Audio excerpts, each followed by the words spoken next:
сте имале преговори со ДСП и ВМРО за употребата на парачења за фингерпринт, дека вие сега се обидувате да придвижате законот, со тоа што не се набавени парачења, инсистирате да се вратите до лампата и спрејот.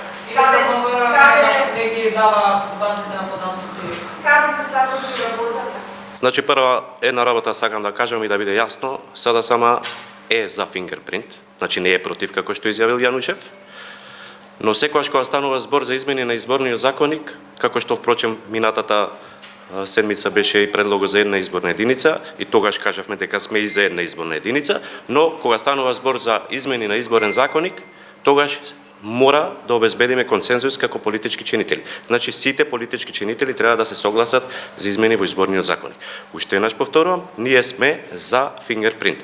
Оние дилеми кои што се јавуваат кај другите политички чинители се поврзани со тоа што може или треба да се направат измени во законот за да се префрлат базите на податоци од МВР и се поставува дилемата што ако во случај на текот на денот на гласање се случи некаков дефект, паѓање на мрежа и слично, дали треба да биде прекинато гласањето или треба да има и други опции како би гласале граѓаните.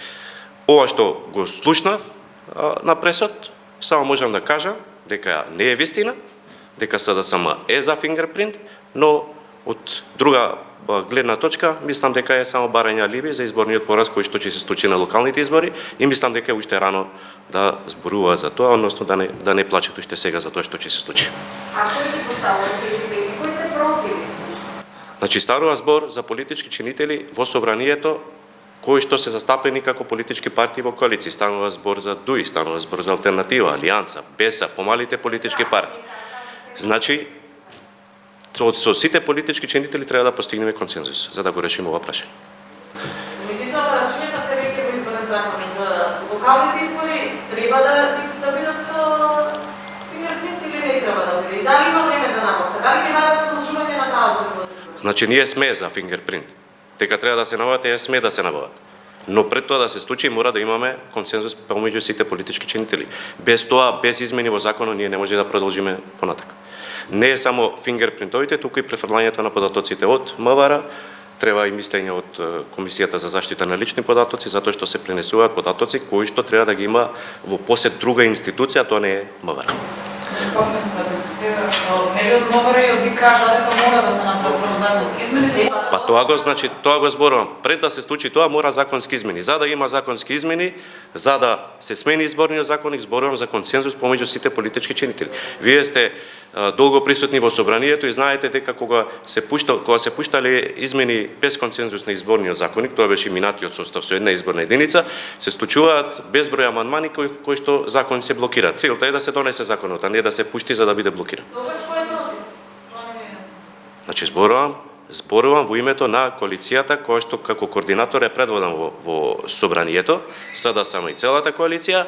За другите прашања, ДУИ, БЕСА, помалите партии кои што во овој момент действуваат независно, треба да добиете одговор од нив за нивното мислење или евентуални пречки за законот.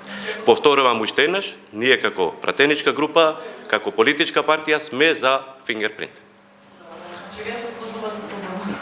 Да. За главен рекрутор на собранието, нови позитивни връзки, кои ќе се гласат законите, како мислите да се одглавите, особено затоа што јас сум најавила јавници амандмани на секој законско решение додека нивниот закон. Значи, овде станува збор за, ќе ги поделам како две прашања.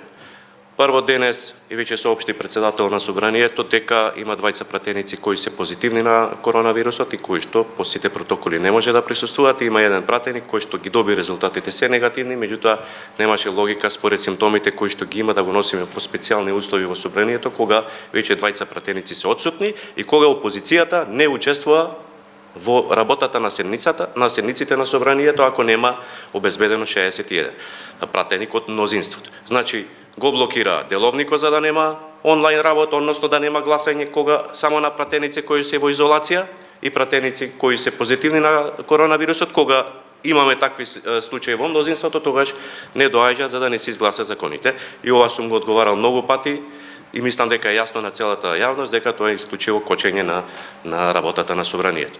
Во врска со второто прашање и однесувањето на албанската опозиција во собранието, ова е контрадикторно што мислам дека не е видена досега во работата на собранието. станува збор за блокирање на закон за државјанство, кој што закон го блокирала опозицијата, ама од другата страна. Значи, тие што се представуваат како коалиција, тие што најавуваа ново мнозинство, сега си блокираат закони едни на други. Ама на крајот е блокирано собранието. На крајот е блокирана работата на собранието. Ја мислам дека ако барем се представуваат како коалициони партнери, во целото действување во собранието, гледате дека и денес и ВМРО-ДПМН, и Алтернатива, и Алијанса не присуствува во работата на собранието, тогаш може сами да донесете заклучок што станува кога си блокираа закони со безброј амандмани едни со други. Значи ВМРО и Левица го блокира законот за државјанство. А го кажавме нашиот став многу пати досега, го кажавме и на самата комисија дека ние нема да го гласаме тој закон затоа што сметаме дека не е добар и дека е надвор од Европската конвенција за добивање на државјанство. И ги повикавме сите заедно да донесеме закон кој што е во склоп со сите стандарди и меѓународни и кој што ќе ги заштити националните интереси на државата. Еве пак ја користам приликата, пак ги повикувам да донесеме заедно закон за да ги решиме тие проблеми кои што стварно постојат.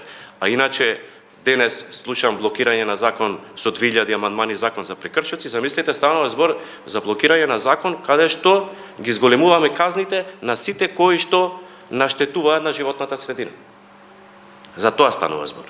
И сега наместо да влеземе во таа борба појако, имаме блокада од албанската опозиција. Ова очигледно е блокада на работата на собранието и во следниот период и со председателот треба да разговараме дали на вондрени, дали на редовни координации како ќе излеземе од оваа ситуација, затоа што ова веќе вака не може да се оди.